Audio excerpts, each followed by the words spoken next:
jawabnya pagi luar biasa. Oke, 3 kali Pak lagi. Paginya pagi luar biasa. Oke, ulang. Selamat pagi semuanya. Pagi luar biasa. Ulang Pak, nggak ulang. Selamat pagi semuanya. Pagi luar biasa. Oke. Jadi pada hari ini kita berjumpa lagi untuk memulai pelajaran kegiatan belajar mengajar. Kita berdoa dulu. Mungkin Afina bisa pimpin dalam doa. Mari teman-teman, kita mulai pelajaran kita di siang hari ini, pagi hari ini. Mari kita berdoa sambil diri dengan Kristen yang lain mengusulkan.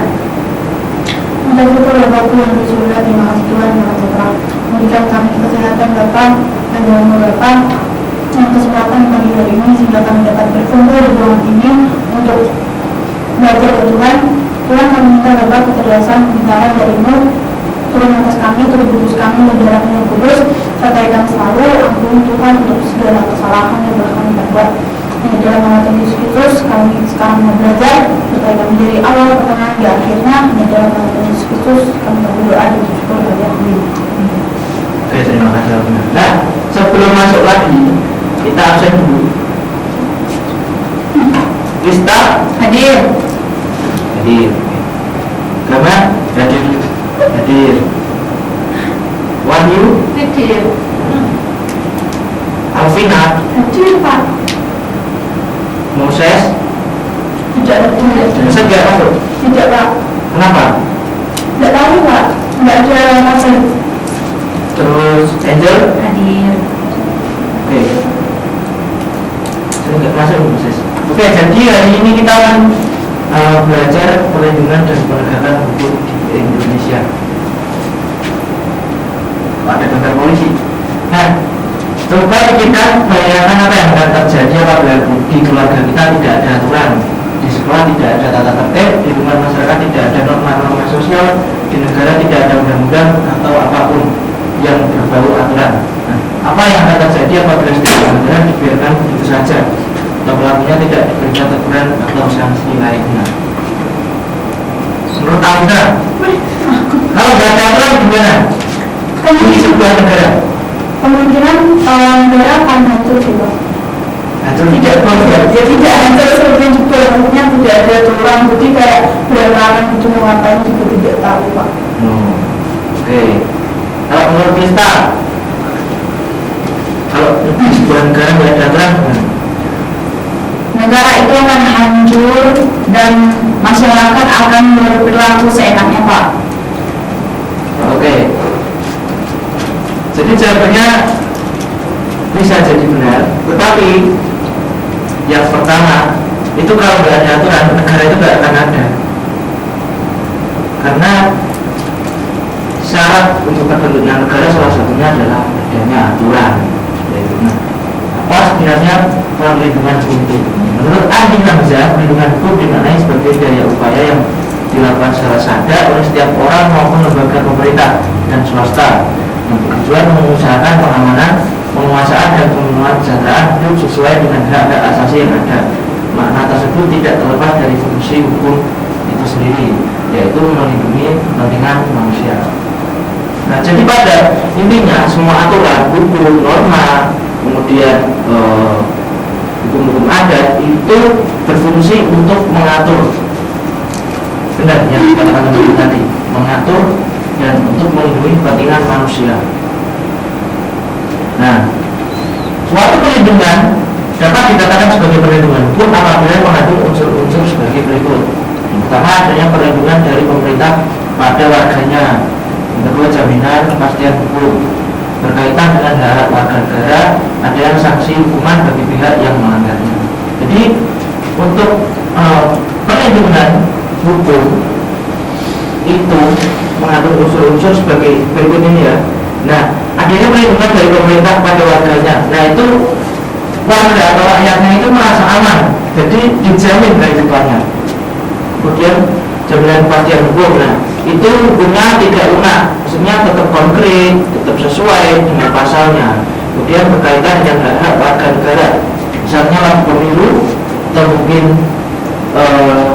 lagi ada pemilihan, nah itu bisa menggunakan hak pilihnya. Kalau tidak bisa, berarti perlindungan hukum ini tidak terlaksana. Kemudian ada sanksi hukuman bagi pihak yang melanggarnya.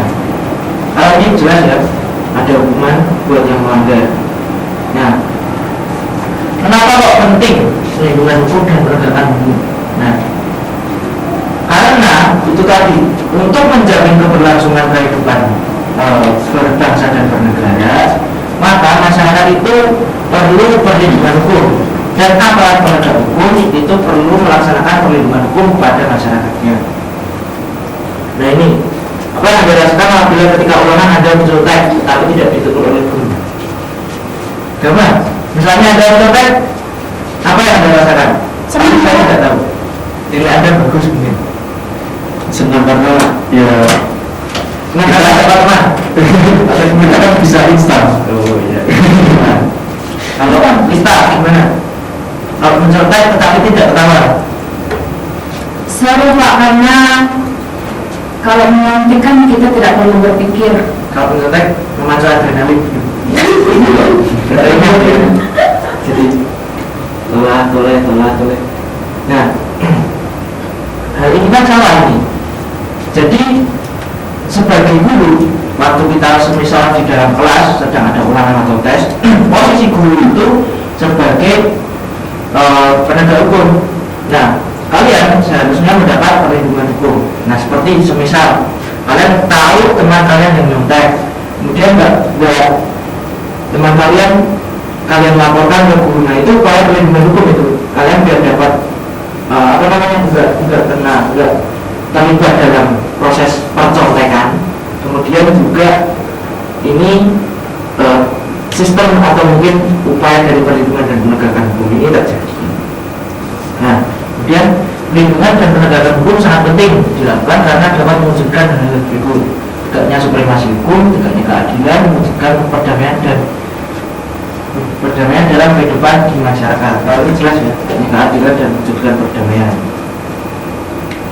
Nah, menurut Jolo Soekarno, keberhasilan proses perlindungan dan penegakan hukum tidaklah semata-mata menyangkut tegaknya hukum yang berlaku, akan tetapi sangat bergantung pada beberapa faktor, antara lain yang pertama hukumnya, penegak hukum, kemudian masyarakat, kemudian sarana atau fasilitas yang mendukung penegakan hukum, kemudian yang terakhir pembiayaan. Nah, Pak, izin toilet. oh ya, silakan. Kemudian untuk faktor-faktor untuk keberhasilan proses perlindungan dan penegakan hukum, yang pertama hukumnya itu yaitu tadi, kalau nggak ada undang-undangnya, nggak ada peraturannya, mau ngaturnya gimana? Kan nggak bisa. Kemudian penegak hukum ini lebih condong ke aparat atau jaksa, atau mungkin komponen atau elemen penegak hukum lainnya. Kemudian masyarakat. Nah, masyarakat ini sebagai subjek untuk penegakan hukum. Kemudian untuk aparatnya itu bisa menjadi perlindungan pelaku perlindungan hukum. Kemudian sarana atau fasilitas yang mendukung penegakan hukum. Nah, ini kalau nggak ada pengadilan, sistem mengadili itu mau gimana? Kan nggak bisa. Kemudian kebudayaan yang berlaku di setiap daerah beda-beda. Nah, kemudian peran lembaga hukum dalam menjamin keadilan dan perdamaian. Peran Kepolisian Republik Indonesia, Polri apa kerja deh? Kuliah Pak, Jangan dijawab, saya kan nggak polisi. Oh, polisi Pak. Ya, silakan. Nah, kemudian pasal 16 Undang-Undang Republik Indonesia Nomor 2 Tahun 2002 tentang Kepolisian Republik Indonesia telah menetapkan kewenangan sebagai berikut. Nah, jadi itu kewenangan polisi. Yang pertama, melakukan penangkapan, penahanan, penggeledahan, dan penyitaan. Kemudian melarang setiap orang yang meninggalkan atau memasuki tempat kejadian perkara untuk kepentingan penyidikan. Kemudian membawa dan menghadapkan orang pada penyidik dalam rangka penyidikan. Kemudian yang terakhir itu menyuruh berhenti orang yang dicurigai dan menanyakan serta memeriksa tanda pengenal diri. Nah, untuk yang pertama ini cukup menarik, melakukan penangkapan dan penahanan, penggeledahan, dan penyitaan. Padahal kan ada undang-undang privasi ya, kita memiliki privasi. Nah, tetapi jika aparat ini, kepolisian ini punya surat tugas, itu bisa baru bisa melakukan penangkapan, penahanan, penggeledahan dan penyitaan. Tetapi kalau nggak punya, misalnya kalian ada di jalan itu ketemu polisi, tiba-tiba kok dimintain STNK, polisinya lagi nggak pakai atribut, mereka nunjukin kalau mereka itu polisi. Nah itu melanggar ini, nggak sesuai Undang-Undang Republik Indonesia Nomor 2 Tahun 2002. Penangkapan, penahanan, penggeledahan dan penyitaan, itu kan nggak sesuai. Oke, next. Kemudian melakukan pemeriksaan dan penyitaan surat, memanggil orang untuk didengar dan diperiksa sebagai tersangka atau saksi. Kemudian mendatangkan orang ahli yang diperlukan dalam hubungannya dengan pemeriksaan. Bisa ada pembunuhan, kita kan butuh tim forensik untuk otopsi, untuk ngecek ini motifnya apa, terus kenapa kok dibunuh seperti ini mungkin. Kemudian mengadakan penghentian penyidikan, menyerahkan berkas perkara pada penuntut umum, mengajukan permintaan secara langsung, kemudian memberikan petunjuk dan bantuan penyidik pada penyidik pegawai negeri sipil, serta menerima hasil penyidikan penyidik pegawai negeri sipil untuk diserahkan kepada penuntut umum. Kemudian melakukan tindakan lain menurut hukum yang bertanggung jawab, yaitu tindakan penyidikan dan penyidikan. Nah ini hampir sama, melakukan penuntutan untuk jaksa, kemudian penetapan hakim dan putusan pengadilan. Kemudian kalian bisa baca sendiri, melakukan penyidikan terhadap tindak pidana tertentu berdasarkan undang-undang. Kemudian untuk di bidang perdata dan tata usaha negara, kejaksaan dengan kuasa khusus dapat bertindak baik di dalam maupun di luar pengadilan untuk dan atas nama negara atau pemerintah. Kemudian dalam bidang ketertiban, peningkatan kesadaran hukum masyarakat, kemudian pengamanan kebijakan penegakan hukum, kemudian pengawasan peredaran barang cetakan, kemudian pengawasan aliran kepercayaan yang dapat membahayakan masyarakat dan negara. Jadi kalau ada aliran sesat, nah ini tugas kejaksaan. Kalau ada agama yang aneh atau mungkin ekstrim, ya bisa dikatakan ekstrim, beda. Nah itu ini tugasnya kejaksaan yang berwenang. Kemudian penyalahgunaan atau penodaan agama, nah itu juga masuk ke kejaksaan. Kemudian terkait pengembangan hukum secara statistik kriminal. Nah selanjutnya peran hakim sebagai pelaksanaan kekuasaan kehakiman. Nah menurut Undang-Undang RI Nomor 48 Tahun 2009, hakim pada Mahkamah Agung disebut dengan hakim agung. Hakim pada badan peradilan yang berada di bawah Mahkamah Agung, yaitu dalam lingkungan peradilan umum, lingkungan peradilan agama, lingkungan peradilan militer, peradilan tata usaha negara, dan hakim pengadilan khusus yang berada dalam lingkungan peradilan tersebut. Kemudian hakim pada Mahkamah Konstitusi disebut dengan hakim konstitusi. Nah ini, saya mau tanya dulu, ada yang tahu itu advokat? Advokat, bukan dulu. Advokat, ada yang tahu nggak advokat itu apa? Pengacara. Nah, benar, pengacara. Nah, adapun persyaratan untuk menjadi advokat di Indonesia, pertama warga negara Republik Indonesia, kelanjutannya ya di Indonesia tidak berstatus sebagai pegawai negeri atau pejabat negara, sekurang-kurangnya punya usia yaitu 25 tahun, kemudian berjasa sarjana yang berlatar belakang pendidikan tinggi hukum. Jadi kalau SPD tapi pendidikan matematika nggak bisa, di lain itu hanya sarjana hukum. Kemudian lulus ujian yang diadakan oleh organisasi advokat, kemudian magang sekurang-kurangnya 2 tahun terus-menerus pada kantor advokat, kemudian tidak pernah dipidana karena melakukan tindak pidana kejahatan yang diancam dengan pidana 5 tahun atau lebih, berperilaku baik, jujur dan bertanggung jawab, adil, punya integritas tinggi. Masuk advokat kan juga penegak hukum, masa mau melanggar hukum? Pernah melanggar hukum kan tidak etis loh namanya. Jadi istilahnya tidak profesional kalau sudah pernah melanggar. Nah, advokat yaitu advokat boleh mengeluarkan pendapat atau pernyataan dalam pembela perkara yang menjadi tanggung jawabnya di dalam sidang pengadilan, sedangkan tetap berpegang pada kode etik profesi. Kalian bisa baca sendiri ini. Advokat berhak memperoleh informasi, data, dan dokumen lainnya, baik dari instansi yang diperlukan untuk pembelaan kepentingan lainnya sesuai dengan peraturan undang-undangan. Advokat berhak atas kerahasiaan hubungannya, jadi tetap privasi dengan klien ataupun rekan kerjanya.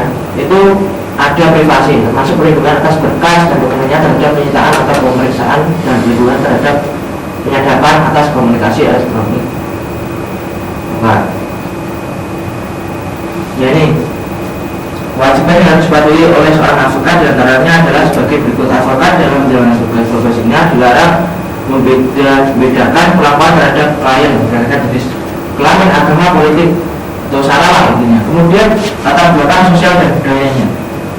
Nah, terutama ini teman-teman, banyak advokat-advokat itu yang memang namanya pekerjaan itu menghasilkan uang.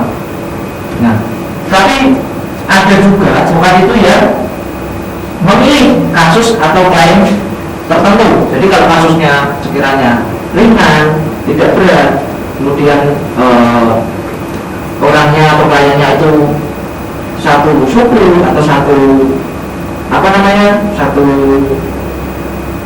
sekolah dulu, intinya sudah pernah ada relasi.